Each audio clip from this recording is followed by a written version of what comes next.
প্রথমেই আমি একটুখানি আসি রাজাগোপাল বাবু আপনার কাছে। বারংবার আমরা এই বাংলাদেশ নিয়ে যখন আলোচনা করেছি তখন বেশ কিছু বিষয় সামনে এসেছে, যার মধ্যে বাংলাদেশের অশান্ত পরিস্থিতি, বাংলাদেশের ছাত্র আন্দোলন এবং পরবর্তী সময় তার রূপরেখা সম্পূর্ণভাবে অন্যদের হাতে চলে যাওয়া, যেভাবে কট্টরপন্থীরা তারা বিভিন্ন জায়গায় জ্বালিয়ে দিয়েছে, পুড়িয়ে দিয়েছে, ভাঙচুর করেছে, এমনকি বঙ্গবন্ধুর যে মূর্তি আবক্ষর রয়েছে সে সমস্ত কিছু ভাঙচুর করা হয়েছে। যেই ছবিগুলো দেখেছি তা নিয়ে নতুন করে আজ বলবার কিছু নেই, নিন্দার ঝড় উঠেছে বিভিন্ন মহল থেকে। কিন্তু গতকাল যেভাবে শপথ বাক্য পাঠ করানো হলো একজন নোবেলজয়ী অর্থনীতিবিদকে, কোথাও কি মনে হচ্ছে যে বাংলাদেশের পরিস্থিতি এবার হয়তো একটু অন্যরকম হবে?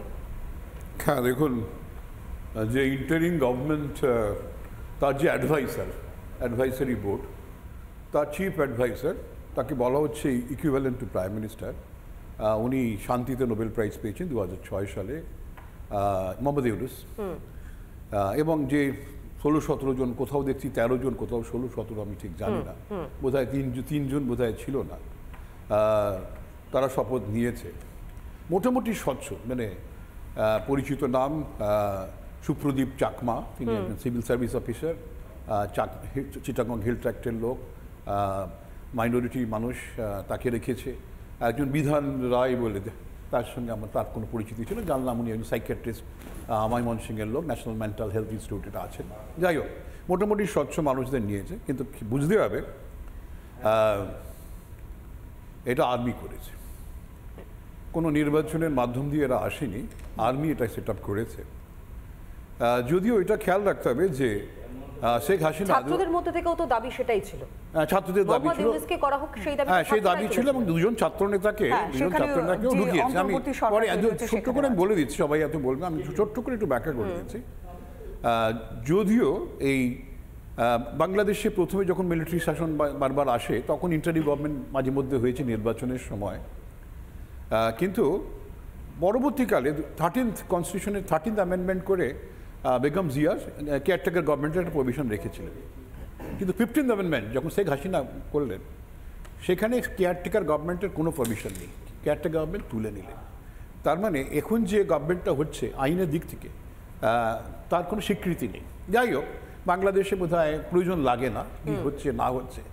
কিন্তু মূল জায়গায় ফিরে আসি, সেটা হচ্ছে যে আর্মি তৈরি করেছে, এবং মোহাম্মদ ইউনুস উনি বলেন second revolution, second independence movement. ঠিক, তার মানে এই যে নারকীয় হত্যালীলা যা ঘটেছে, ছাত্র আন্দোলন আমিও মনে করি প্রয়োজন ছিল, স্বৈরাচারের বিরুদ্ধে আন্দোলন প্রয়োজন ছিল, যে নারকীয় হত্যাকাণ্ড ঘটে গেল, যে নৃশংস ভিডিওর চিত্র সারা পৃথিবী দেখছে, এবং পার্টিকুলারলি হিন্দুদের উপরে যে ধরনের অত্যাচার করছে, আবার রক্তহীন হয়ে যাচ্ছে।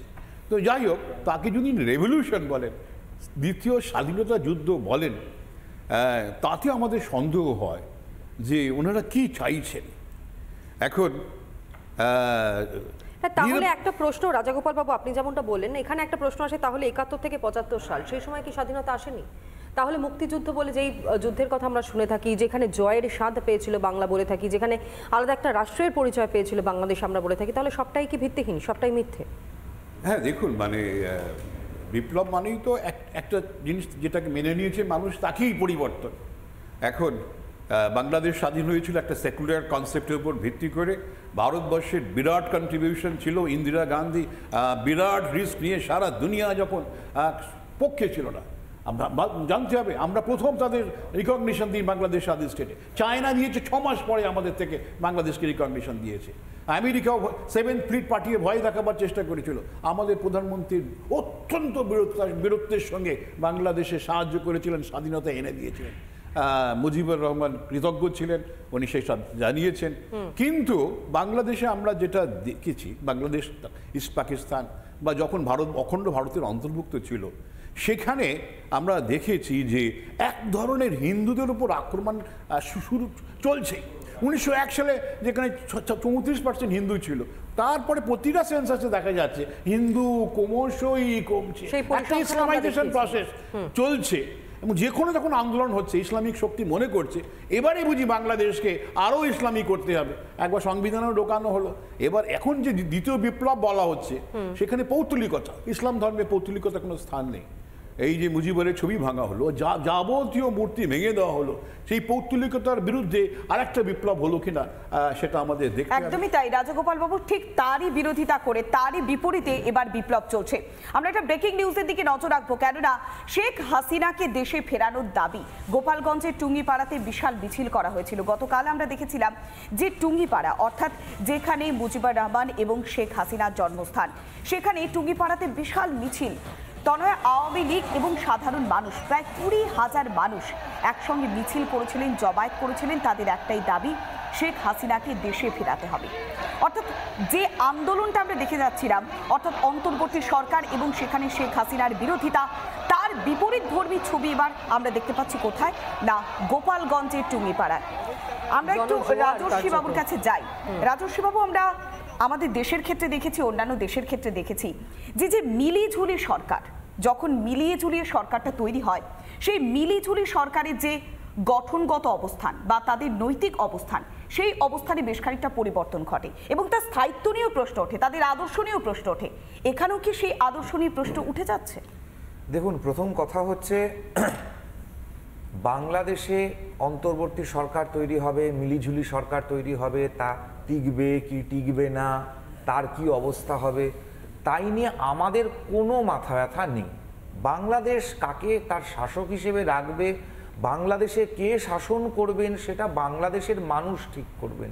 সেখানে আমাদের কারুর বলার না অধিকার আছে, না সেখানে ইন্টারভিন করার মাথা। কিন্তু প্রশ্নটা এই জায়গাতেই হচ্ছে, যখন ভেতরের জায়গাটা, সেই ভেতরের জায়গাটাই যখন অন্ধকার তৈরি হচ্ছে, তখনই প্রশ্নটা উঠে। আমাদের প্রশ্ন, আমাদের কনসার্ন একটাই জায়গাতে, যে কনসার্ন 47-এ দেশ বিভাজনের সময় সরদার বল্লভ ভাই পটেল, পণ্ডিত নেহেরু, বাবু রাজেন্দ্র প্রসাদ, বাবা সাহেব আম্বেদকর, আচার্য কৃপালিনী চক্রবর্তী, রাজাগোপালাচারীরা সেদিনকেও তুলেছিলেন।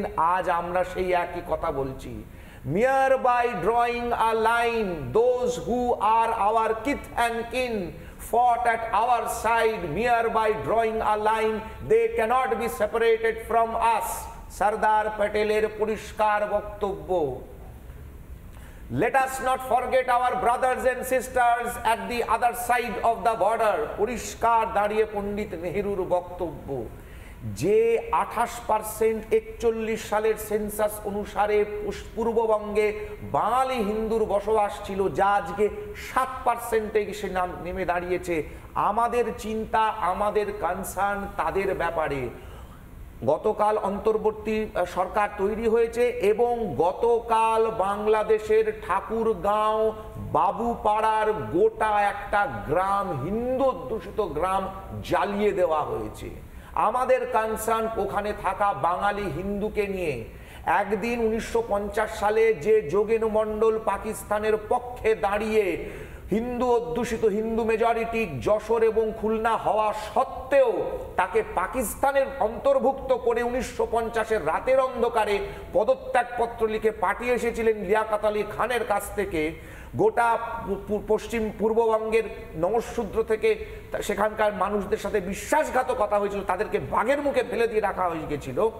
আজ তারাও একের পর এক যে চলে আসছে। বাংলাদেশের ঢাকা ট্রিবিউন নিউজ পেপারে যেখানে বেরিয়েছিল যে গড়ে 620 বাঙালি হিন্দু প্রতিদিন বাংলাদেশ ছাড়ছে, আমাদের কথা নয়, ওদের দেশের লোকেদের কথা। আমরাও দেখিয়েছিলাম তনয়া সেই ছবিটা, যে একদম সীমান্তের কাছে 600 জন দাঁড়িয়ে রয়েছে, সেই কারণে বিএসএফ এর তরফ থেকে নিরাপত্তাটা আঁটোসাঁটো করতে হচ্ছে। তনয়া, একদমই তাই। রাজুবাবু, এখান থেকে একটা প্রশ্ন, বাংলাদেশের মানুষজন যেভাবে তথ্যগুলো উঠে আসছে এবং এর সত্যতা বা মিথ্যে, এই গোটা বিষয়টা আমরা যাচাই করছি না, কিন্তু বিষয়টা হচ্ছে যে ছবিগুলো আমরা চোখের উপরে দেখতে পাচ্ছি, তার প্রেক্ষিতে দাঁড়িয়ে একটা ধারণা করা সম্ভব হচ্ছে যে এই মুহূর্তে সেখানে কি চলছে। আপনারা হয়তো দেখেছেন, যেহেতু মোবাইল সার্ফিং আপনিও করেন, কিন্তু যে পরিস্থিতি সৃষ্টি হয়েছে তারপর গিয়ে এই যে শরণার্থীরা যে ভিড় করে দাঁড়িয়ে রয়েছে, যে করেই হোক না কেন পরি কি মরি করে তারা এপারে আসতে চাইছেন, কেবলমাত্র একটাই কারণে, কারণ জানেন যদি এপারে আসা যায় তাহলে হয়তো প্রাণে তারা রক্ষা পাবেন, শুধুমাত্র এই কারণে। কিন্তু কোথাও গিয়ে কেন্দ্র সরকারের পাশাপাশি রাজ্য সরকারের একটা ভূমিকা রয়েছে। যদি পশ্চিম বাংলা দিয়ে তারা ঢোকে, সেটাও তো খুব একটা সুখকর হবে বলে মনে হয় না। এটা তো আপনি মানবেন বিষয়টাকে।